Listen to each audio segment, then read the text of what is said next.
Espaçonaves alienígenas se escondem nos oceanos. Notei uma estranha simetria submarina. Pensei em pistas de decolagem. Um suboficial da Baía de Guantánamo viu uma nave estranha que pode ter vindo dessa base submarina. 2 outras luzes apareceram atrás e começaram a vibrar. Por que nossos oceanos? E como podem fazer aparelhos que são, essencialmente, submarinos voadores? Criamos um jato de ar que pode simular um campo de força ou um sistema de propulsão. Há 22 anos, Gulf Breeze foi inundada por centenas de aparições de OVNIs e OSNIs. Pois adivinhe, voltaram. Este é o caso número 88106, bases alienígenas submarinas.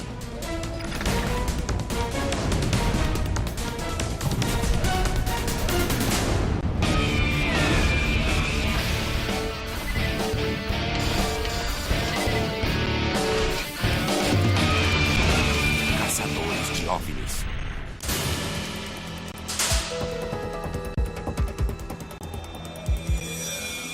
No ano que passou, recebemos uma verdadeira enxurrada de reportes de OVNIs. E o que exatamente é um OSNI? Você já ouviu falar de objetos voadores não identificados. Então dá para concluir que um OSNI é um objeto submarino não identificado. O número de e-mails recebidos foi enorme. E aqui estamos no Royal e Dungeons, navegando para Gulf Breeze, local de grande atividade de OVNIs. Muita gente viu objetos aqui, mas não foi só aqui. Foi pelo Golfo do México inteiro e também pelo Mar do Caribe. Tudo o que Ed Walters viu em Gulf Breeze no final dos anos 80 foi amplamente documentado com fotos. De 1987 a 1992, mais de 200 OVNIs e OSNIs foram reportados na área de Gulf Breeze. E por que exatamente em Gulf Breeze? Boa pergunta, não sabemos. Supomos que possa existir uma base submarina de OSNIs. Eu confesso que uma base submarina de OVNIs é um conceito bem instigante, mas por onde podemos começar para encontrar comprovações da teoria? Procurar bases de lançamento para essas coisas é passar para um nível de pesquisa com o qual eu não estou familiarizado. Você admite que OVNIs existem? Não, ainda não. Mas admite que há uma possibilidade de que existam? Com certeza. Você viu fotos? Eu vi não é? algumas fotos e também vi uns filmes e ouvi histórias que não posso explicar. Mas nada indica que a explicação esteja em extraterrestres.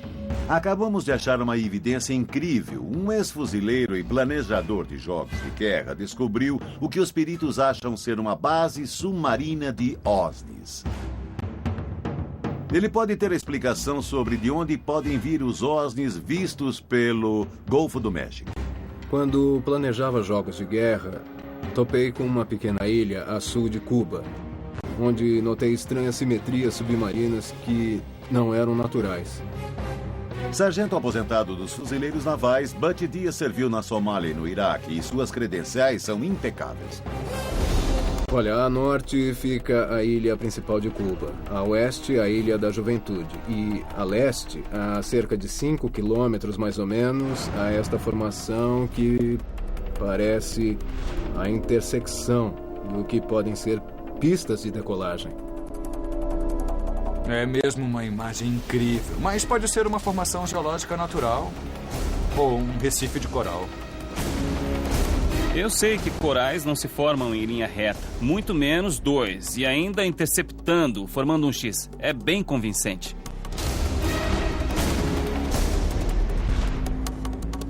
E o tráfego é pesado? Tráfego comercial marítimo, digo. Eu diria que há pescadores locais e não muito mais que isso, porque são águas cubanas. Uhum. E há alguma atividade da Marinha na área?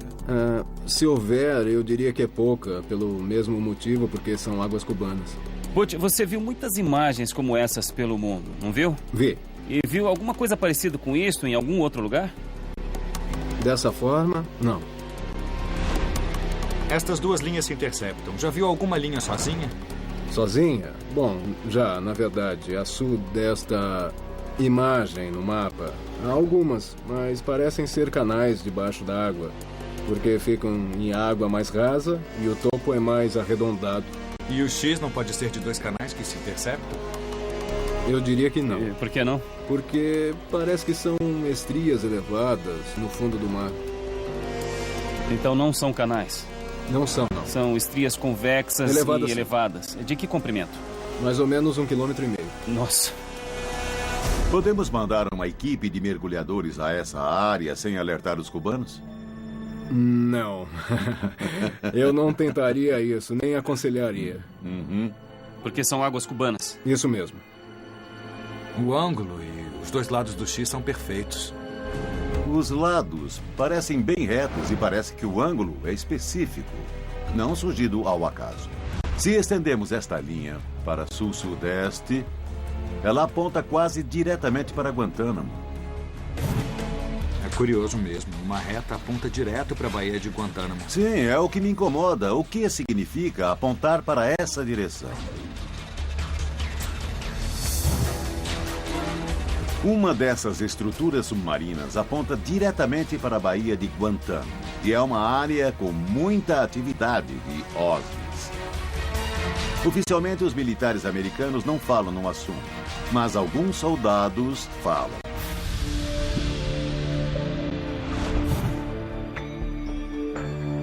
Eu não sei o que vi. E ainda não sei explicar o que era. Mas nunca tinha visto aquilo antes, nem vi de novo.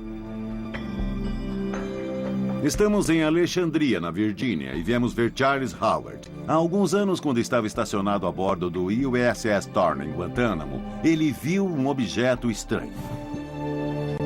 Há quanto tempo você está no mar? Eu tô na Marinha há 19 anos. E todo esse tempo em missões da Marinha? No mar mesmo fiquei 12 anos. E você viu objetos na água? Vi muita coisa, mas nada como aquilo que vi em Guantánamo. Foi no ano 2000, estávamos de licença naquela noite. E eu queria voltar logo da licença, porque já era tarde, umas 10 da noite. E eu estava uns 30 passos na frente dos outros, quando vi uma coisa estranha pelo canto dos olhos. Uma luz branca começou a piscar. Onde estava a luz? Ela vinha da água, mais ou menos a uns 100 metros do pier. A luz foi ficando mais forte. Eu parei, olhei para ela, e daí ela começou a piscar mais depressa. Depois, mais 2 luzes apareceram atrás dessa, e começaram a piscar também. E as 3 começaram a piscar ao mesmo tempo. Estavam muito fundo? Parecia que estavam perto da superfície. Começaram a vibrar. Mas a água não se mexia. Eu fiquei nervoso e chamei os outros. Venham, depressa, depressa, depressa! Mas quando eles chegaram, eu estava muito na frente deles. Daí eu apontei, tinha sumido. O OSNI que o suboficial Charles Howard viu vibrava logo abaixo da superfície, mas não produziu nenhum som e não deixou rastro. Era tarde quando você voltou pro navio, umas 10 horas? É isso aí, correto. Tá legal. E você tava de licença, né? Então imagino que você se divertiu por aí. Em Guantánamo, a licença não vira à noite e não havia tempo para isso. Além do que, eu nunca bebo. Você não tomou nenhuma cervejinha Eu nunca no jantar? bebo. Tava sóbrio, completamente. Completamente. E não tava sozinho. Tinha gente com você. Eu tinha de trabalhar no dia seguinte e eu tinha de voltar antes. Por isso, eu estava na frente. Mas se os seus amigos estavam 30 passos para trás, não acha que eles poderiam ter visto a mesma coisa? Bom, as luzes só ficaram uns 15 segundos e eu pedi para que eles corressem, para eles poderem ver também, para que eu não parecesse um maluco. E o que acharam do que você viu? Que eu tava maluco. Não viram nada, mas eu sei o que aconteceu, eu sei o que vi. As estruturas submarinas que nossa testemunha, o sargento Butch Dias, descobriu, apontam diretamente para a Baía de Guantánamo. O suboficial Charles Howard também viu OSNIs na Baía de Guantánamo. Não acho que seja coincidência.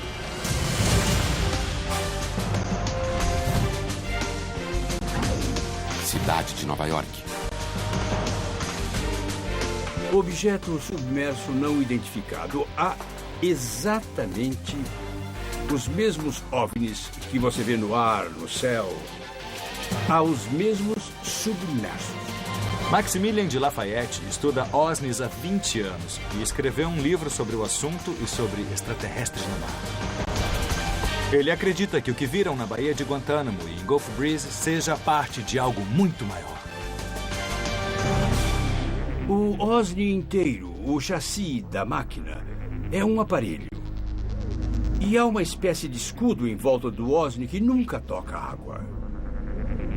Se você puser a mão na água e tirar, ela vai pingar. OSNIs não pingam, porque não tocam água. OSNIs não espalham água. Por quê? Porque na frente da máquina abrem um vácuo. Um espaço de vácuo. Por isso precisam de um túnel e por isso nunca se molham. Segundo Maximilian, os OSNIs sempre entram na água sem levantá-la, e isso é feito com o uso de algum campo de força ou vácuo que envolve o objeto, o que faz com que ele empurre a água sem tocar nela. Por que no Caribe? Por que no Golfo? Conforme os relatórios, há 12 bases de OSNIs. Sob a água há túneis, há corredores que conectam uma base à outra. Quer dizer, então, que existem túneis embaixo do mar? Sim. Maximilian afirma obter suas informações de fontes militares e de fontes da NASA não identificadas. Infelizmente, não temos como confirmar a validade das informações. Então quer dizer que as bases de OVNIs não são uma construção, ou uma cidade, ou uma bolha debaixo d'água, mas estão em espaços da Terra? Correto. E estão interconectados. Do Alasca ao Japão, à Finlândia, à Inglaterra, ao Caribe. Uma rede de túneis que leva a uma base de OSNIs na costa de Cuba poderia explicar as múltiplas visões que ocorreram em Gulf Breeze. São canais muito sofisticados. Não pense, quando digo corredores, que sejam feitos de estruturas sólidas, como cimento ou metal. Não. É feito de plasma. E podem mudá-lo, podem levar o túnel para onde precisarem navegar.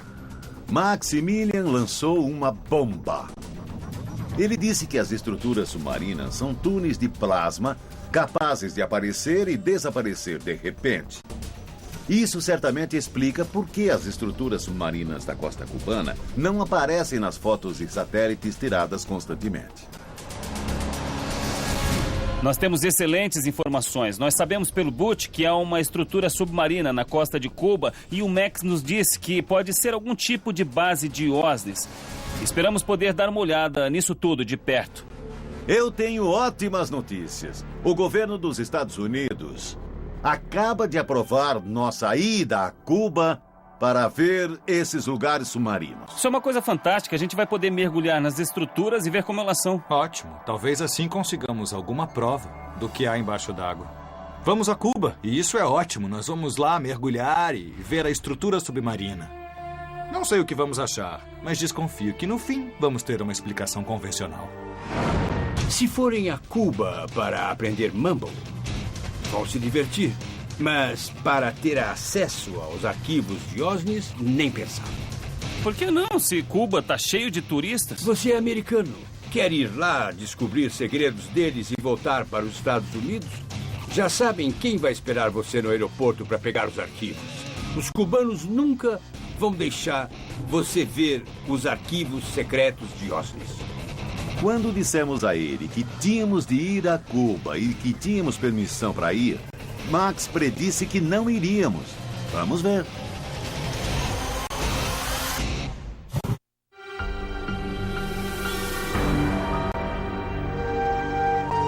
Estamos no sul da Flórida, mas deveríamos estar em Cuba.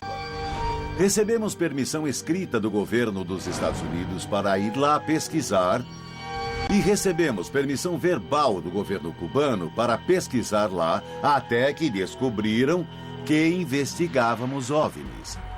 Negaram nosso pedido na hora. Disseram, não queremos participar de nada. Foi uma surpresa, porque o pior costuma ser conseguir permissão dos Estados Unidos, mas foram os cubanos, quando souberam que investigaríamos OVNIs e OSNIs em águas cubanas, que fecharam as portas.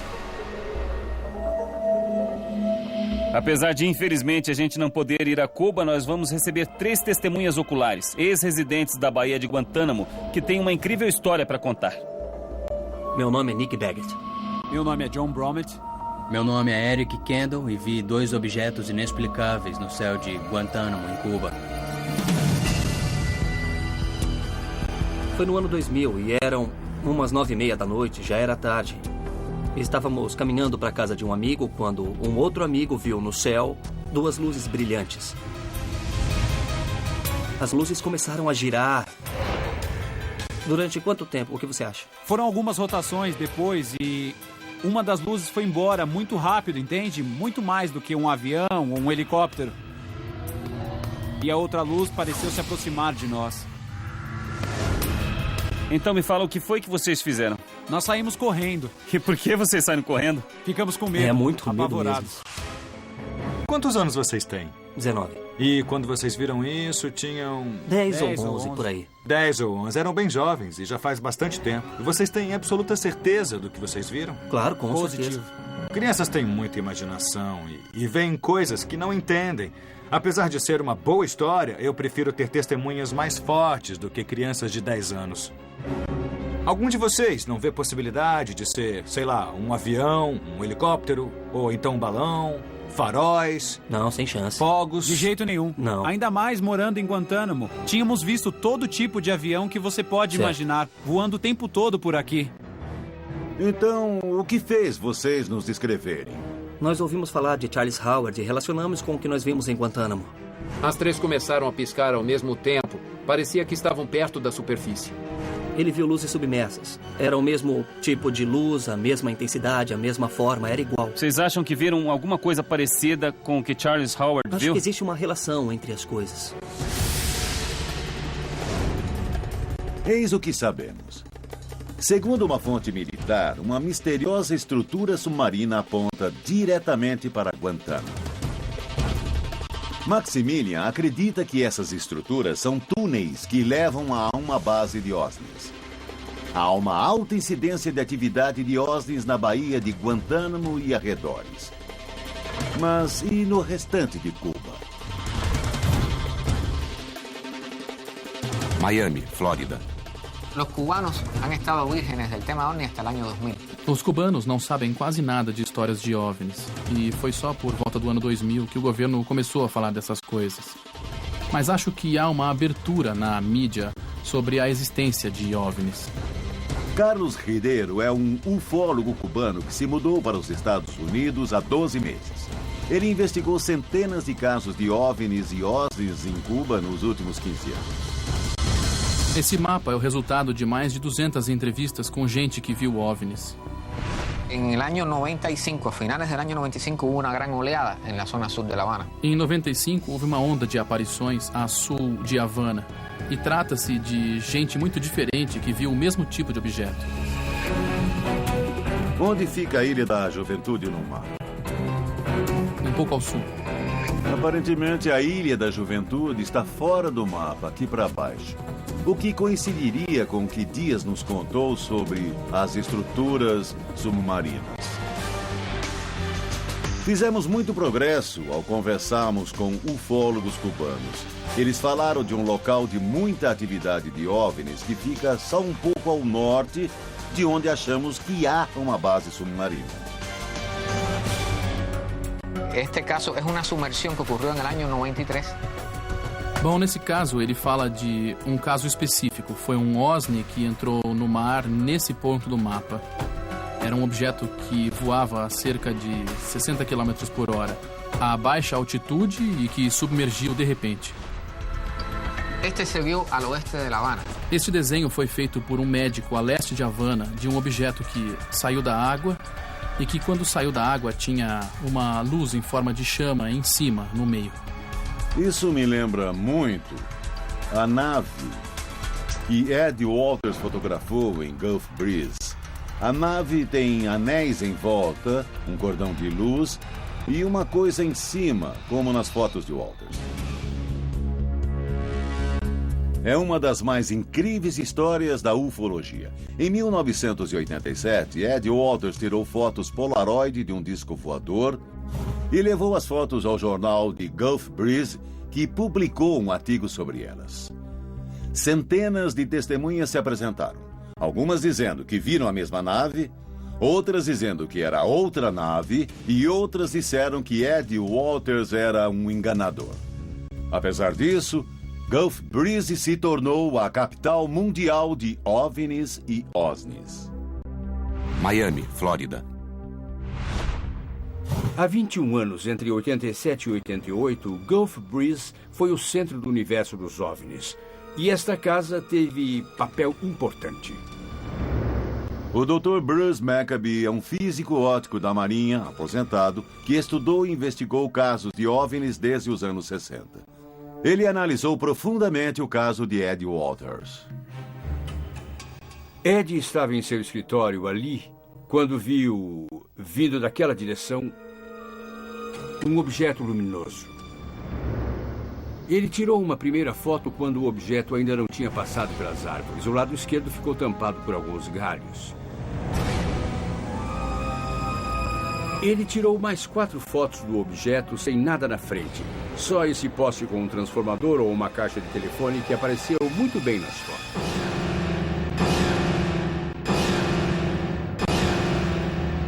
Eu sou obrigado a admitir que a nave das fotos de Ed Walters e a nave desenhada à mão por uma testemunha de Cuba são muito parecidas. As duas têm a forma de uma pinha, com luzes em volta, e as duas têm uma luz que parece vir da base da nave. E o formato de pinha é muito parecido com o da nave vista em Kecksburg, Pensilvânia, em 65. Com o tempo, nas semanas seguintes, ele voltou a ver coisas, só que não comentou nada. Mas outras pessoas também viram coisas e publicaram o que viram. Ao longo dos anos, Ed foi vítima de todo tipo de acusação por seus detratores, que basicamente diziam que era um impostor. Ed Walters acreditava nesses casos e nunca deixou que os céticos levassem a melhor. E ele diz em seu livro: eu sou um homem de família comum e os céticos me descrevem como não proeminente ou digno de destaque em qualquer área. Mas quando eu passei 2 vezes pelo detector de mentiras, fiz 8 horas de testes psicológicos que provaram minha sanidade. Não disseram nada. Os eventos que abalaram minha família e nossa cidade não serão ocultados por alguns detratores. A pergunta será feita e a resposta virá um dia. Quem são e o que eles querem? Baseado em que as pessoas disseram que a história de Ed Walters era falsa? Você deve entender que qualquer foto podia ser falsificada, mas com uma Polaroid você aperta um botão e o filme sai com a foto tirada. Descobrimos que é possível fazer uma dupla exposição do filme, mas tivemos que chamar a Polaroid para saber como. A pessoa disse que se deve desligar o motor, mas Ed tirou a primeira foto com essa câmera no dia seguinte que comprou. Será que Ed sabia mais sobre a câmera do que a pessoa da Polaroid? A dupla exposição envolve expor um determinado fotograma não só à imagem original, mas também a uma segunda imagem. O resultado é que as imagens dos 2 fotogramas aparecem como uma foto só, quando na realidade as duas foram captadas em tempos diferentes, mas no mesmo pedaço de filme. Muitos impostores usam a técnica da dupla exposição para fazer parecer que tiraram a foto de um OVNI genuíno.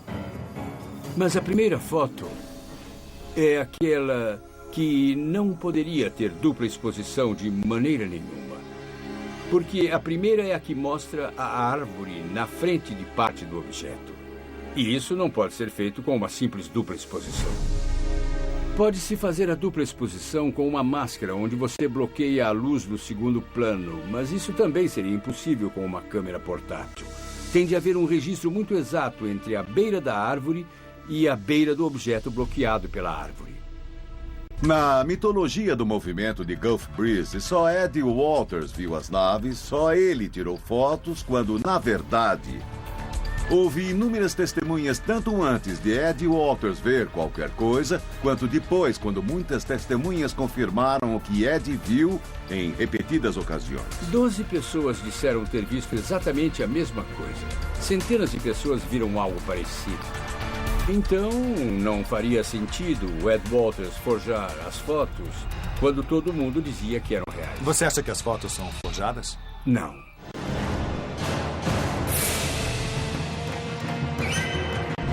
Esta é só a ponta do iceberg. Há centenas de visões de OVNIs e OSNIs aqui em Gulf Breeze. Pode haver alguma coisa na água, algo no oceano que atrai os objetos.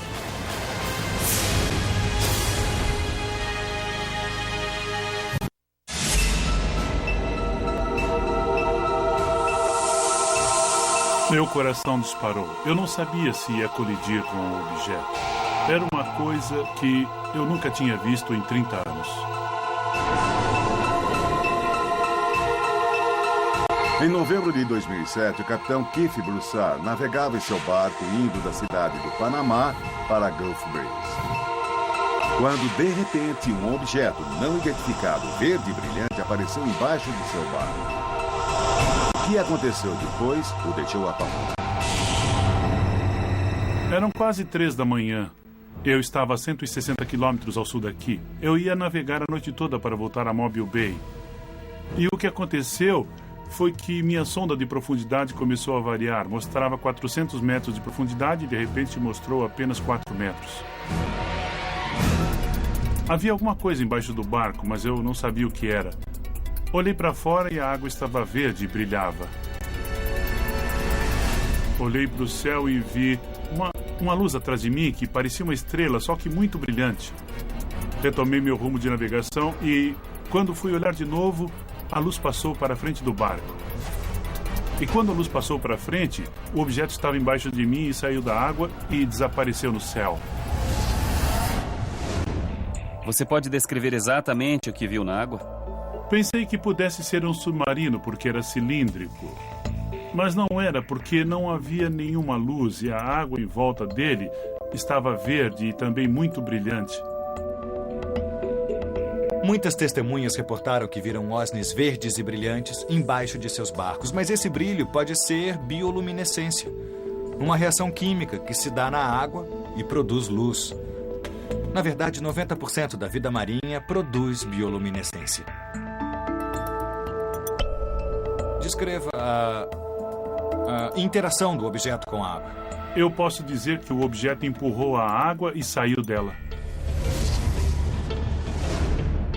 Um objeto submarino muito maior do que o barco do capitão Keith, saindo da água rapidamente, devia ter produzido uma onda de pressão tão grande que podia ter inundado o barco. Temos de saber o que fez o objeto sair da água tão suavemente que não abalou o barco do capitão Keith. O testemunho do capitão Keith bate com o de Charles Howard e com o de outras testemunhas que dizem ter visto uma nave entrar e sair da água sem espirrar água. Como isso é possível? O que é que passou pela sua cabeça quando aconteceu? Eu fiquei petrificado. Não sabia o que fazer, estava a centenas de quilômetros da costa. Não havia contato de rádio na área. Eu não podia me comunicar com a costa se alguma coisa acontecesse. Quanto tempo a viagem costuma levar? Sempre 3 dias. E você para dormir ou você vai direto? Eu costumo ficar no timão, mas durmo algumas horas. Então nós poderíamos supor que você estava bem cansado, acordado há muito tempo e talvez seus olhos o enganassem pela falta de sono. Estou acostumado ao barco e sempre eu saio muito descansado para uma viagem dessas. Parece que o Keith acredita que viu alguma coisa. E se viu mesmo, pode ter sido um encontro incrível. Mas não vamos nos esquecer de que o homem ficou sozinho no mar por dias e dias e que dormia muito mal. E falando cientificamente, poderia ter alucinações. Então, se ele viu alguma coisa, eu não estou totalmente convencido de que tenha sido realmente um OSNI. Eu reportei o que vi a Pirates Cove, a marina onde eu estava. E o que disseram? Ficaram surpresos e disseram, aconteceu com você também? Disseram que coisas estranhas estavam acontecendo, então eu respondi, olha, eu navego há 30 anos, foi a coisa mais estranha que eu já vi. O brilho verde que foi reportado parece exatamente o mesmo visto por pescadores de tubarões na costa de Gulf Breeze. Às vezes, no oceano, nós vemos luzes na água, formando círculos a 3 ou 4 metros de profundidade de cor verde e muito brilhantes.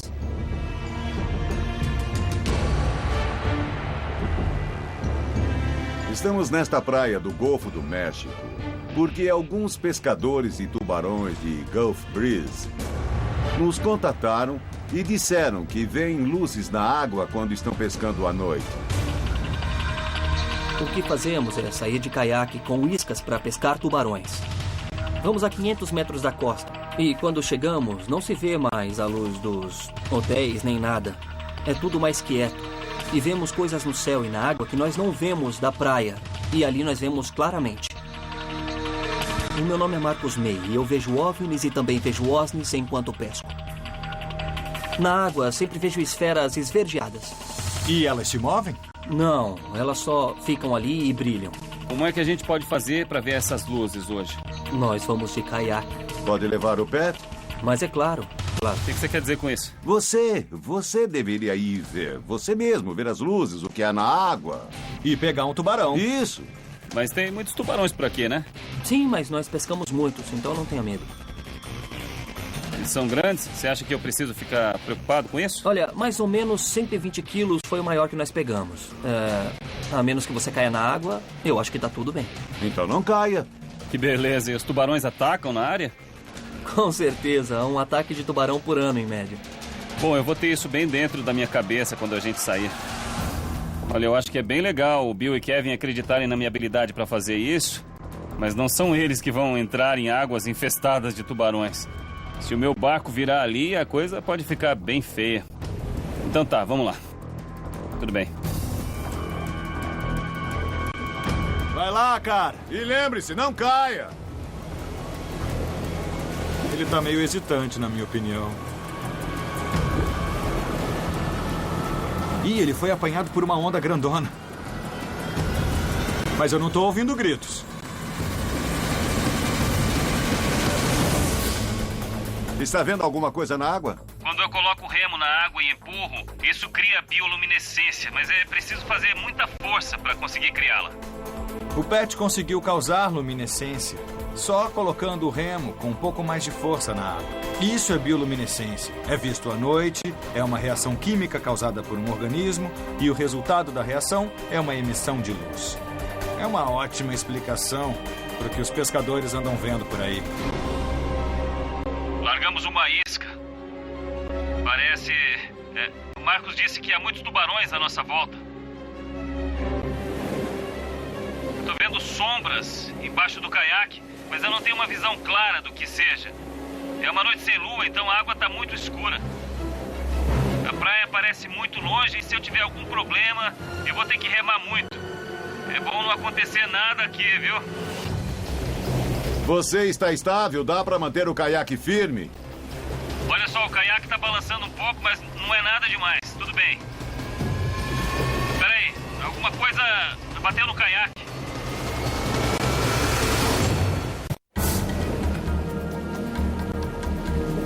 O caiaque tá balançando um pouco, mas não é nada demais, tá tudo bem. Espera aí, alguma coisa bateu no caiaque. O Marcos me contou que os tubarões batem nos barcos que derrubam pessoas de caiaques. A situação é bem perigosa. Tem um tubarão batendo nele, ele pode cair na água e tem outros tubarões por perto. Ainda há tubarões batendo no seu caiaque? Eu não vou ficar aqui pra saber, não. Eu tô remando de volta.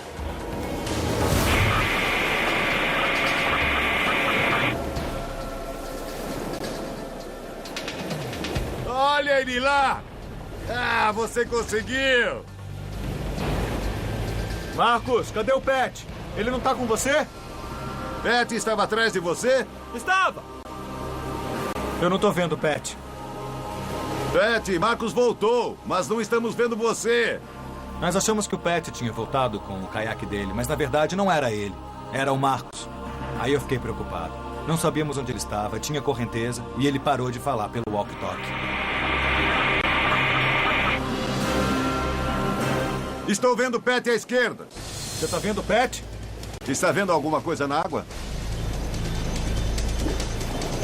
Eu tô bem, mas tô molhado. Eu quase virei porque as ondas aumentaram muito e tem muito vento. Quer dizer que um tubarão bateu em você? Não sentiu medo? Eu nunca senti tanto medo porque a gente tinha jogado as iscas. Tinha tubarões por toda parte.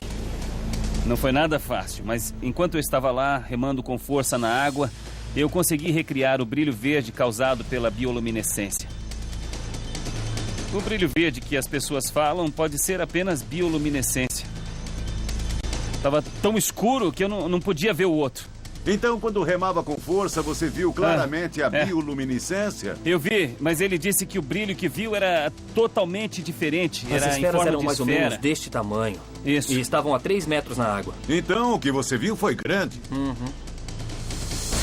Marcos afirma que o que viu não é bioluminescência, que viu esferas verdes e brilhantes. E, além disso, a bioluminescência não explica o que o capitão Keith e outros viram.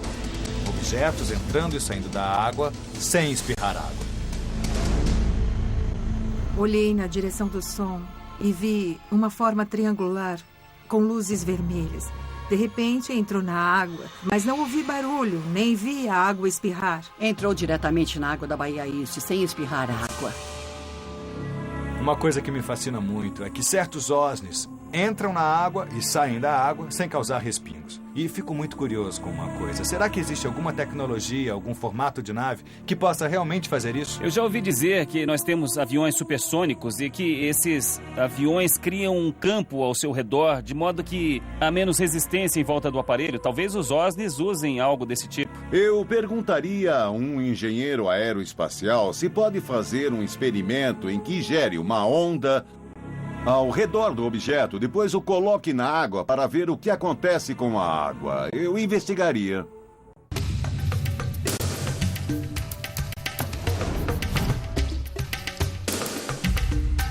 Estamos na Flometrics e vamos falar com Steve Harrington, engenheiro aeroespacial. Vamos tentar montar um experimento que minimize o impacto de um disco voador que entra na água para sentir o efeito nos OSNIs. Os OSNIs entram na água sem espirrar água. Foi isso que disseram nossas testemunhas e o Maximilian disse a mesma coisa. Se você puser a mão na água e tirar, ela vai pingar. OSNIs não pingam porque não tocam na água. Talvez possa nos explicar como isso é possível. Quando uma coisa qualquer entra rapidamente na água, cria uma pequena coluna de ar atrás e, quando a água volta para o lugar, tende a formar uma coluna. Mas se houver muitas bolhas na água, sua densidade ao redor do objeto muda, a água pode ser mais comprimida. E quando volta a se aglutinar, vai haver menos pressão para criar a coluna e espirrar água. Criamos um dispositivo de jatos de ar que pode simular um campo de força ou um sistema de propulsão que faz a água sair da frente quando o objeto entra na água. Outra coisa que vamos tentar é o revestimento hidrofílico. É um revestimento que atrai a água. A cera é um exemplo de material hidrofóbico, um material contrário. Por isso a usamos depois de lavar o carro para rejeitar a água. O resultado é que o revestimento hidrofílico vai diminuir o efeito do impacto com a água em relação a um revestimento hidrofóbico que rejeitaria a água e aumentaria a água espirrada. Isso, exato. Vamos filmar cada mergulho do objeto com uma câmera de 300 imagens por segundo. E assim a gente vai poder analisar quadro a quadro para ver com exatidão até onde a água espirra. Vamos lançar e ver os efeitos. 3, 2, 1. Tudo bem, o primeiro teste vai servir de controle. O engenheiro aeroespacial Steve Harrington fez um modelo de OSNI e nós vamos experimentar várias maneiras de diminuir o efeito do impacto quando ele entra na água. 3, 2, 1. Nossa, foi bem pior do que eu pensei. Foi uma bomba. A água espirrou muito. Estou muito surpreso que um objeto tão pequeno crie tanto impacto. Todos os relatos de OSNIs que recebemos dão conta de um grande objeto entrando na água sem espirrar nada. Parecia que estavam perto da superfície. Começaram a vibrar. Mas a água não se mexia. Fazemos uma ideia de como isso é possível. Temos um tubo com ar comprimido que vai no tanque que vimos antes e temos essas extremidades aqui na frente por onde o ar vai sair. Pressão do ar. Belo som. Belo som. 3, 2, 1. Dê um puxão. Reduziu o efeito. Reduziu? Reduziu os respingos. É só ver como você tá seco. Não, exatamente. Foi quase igual à primeira vez. Muito bem. Nós temos de examinar o impacto primário, mas ele acontece tão depressa que não conseguimos vê-lo a olho nu. Será que houve diferença? Ainda não sei, vamos ter que esperar o filme. Pintamos o OSNI com um revestimento hidrofílico e esperamos que o efeito diminua. 3, 2, 1. Eu vi muita água espirrando na entrada, mas foi na reação secundária. É diferente. Foi ela que molhou a gente. Foi. Nunca tocam a água, porque na frente da máquina abrem um vácuo, um espaço de vácuo, e se forma uma espécie de escudo em volta do OSNI. Um objeto que entra na água com zero de água espirrada, eu diria, só com outra forma. A menos que o objeto esteja envolto em uma onda de luz invisível ao espectro luminoso. E quem muda de forma é a onda. Bill e Maximilian têm uma teoria bem interessante sobre OSNIs, que diz que eles criam um campo de força que os rodeia e evita que a água espirre quando entram na água. Mas nós não temos tecnologia para testar essa hipótese. E eu gostaria de me focar no que já testamos. Acho que devemos analisar o vídeo. Muito bem. Primeiro vamos olhar nossa imagem de controle e vamos procurar saber quantos quadrados a água subiu. Vamos ver. Só o primeiro impacto, não a reação secundária. Exato. Foi muita água espirrada. E não foram apenas gotas de água que mal veríamos, a não ser por estar muito perto. Bom, a água subiu até 2 quadrados. Contar os quadrados é uma medição científica? Com certeza. Tá bom, 2 ou 3 quadrados. Vamos ver. Com a pressão do ar que aplicamos, parece subir 3 quadrados. Não é muito diferente do primeiro. Vamos ver o objeto revestido. De novo, a água subiu 2 ou 3 quadrados. Subiu até o 4º. Nossa, foi mais alto ainda, não foi? O revestimento não ajudou em nada, só piorou. É bem irônico, mas todas as mudanças que fizemos para tentar minimizar a água espirrada pelo objeto só aumentaram o impacto. É óbvio que não temos tecnologia para fazer uma nave que não espirra água. Então, isso quer dizer que não estamos nem perto de entender como funcionam os OSNIs. Talvez, bom, não deve haver bolhas de ar e nem substâncias que escorregam, sei lá, hidrofóbicas, né? Maximilian foi claro, não foi? Ele disse que o disco voador nunca toca a água, que a própria onda faz tudo e que por isso não se vê água espirrada. Claramente não se trata de uma tecnologia convencional. Estamos muito longe de entender o funcionamento. Não me surpreende o fato de a gente não poder fazer um objeto que não espirra água em laboratório. Mas se acreditarmos que os OSNIs vêm de uma civilização mais adiantada, ela terá a tecnologia para fazer isso. E nós simplesmente não. Claramente, Gulf Breeze, na Flórida, é ponto de atividade de OVNIs e OSNIs, e já é assim há 22 anos. Muitas naves parecem vir do Golfo do México, logo abaixo de Cuba. Segundo um ex-militar, planejador de jogos de guerra, parece haver uma pista de decolagem submarina. É bem possível que esses OVNIs e OSNIs saiam por essa base submarina, voem por cima de Cuba, mergulhem no Golfo do México e tornem a voar sobre Gulf Breeze. A evidência foi corroborada. Grande parte de nossos oceanos continua inexplorada e a verdade está aí.